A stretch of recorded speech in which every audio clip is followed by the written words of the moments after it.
Mirabanao ny studio Shalom évangélique izay manolotra fampianarana na formation d'ingénieur de son.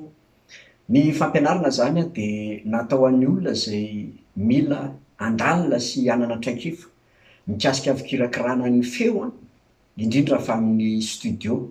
Ao anatin'izany ny fianarana ny ingénieur d'enregistrement ahitana ny traikefa mba ahafahana mandray feo madio mazava sy tsara, feno tsara mba ahafahana mikirakiraina amin'ny asan'ny ingénieur de mixage.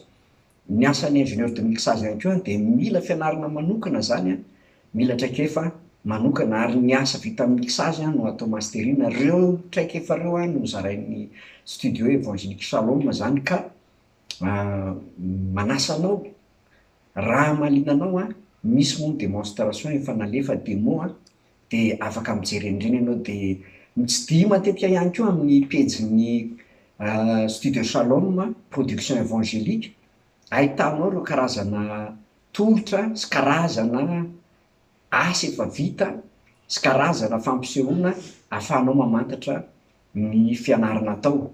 Ary ny fampianarana moa dia efa misy ny en ligne izay azonao efa jifaina sahady. Misy koa nefa ny fianarana mivantana eto amin'ny studio. Ny studio dia afaka hanome izay zavatra rehetra ilainao amin'ny fandalinana izany, ka dia manasa anao hanaraka ny pejy ary hanao j'aime amin'ny pejy mba hahazahoanao ahita ireo vokatra sy ny tolotra maro samihafa izay atolotry ny studio Shalom.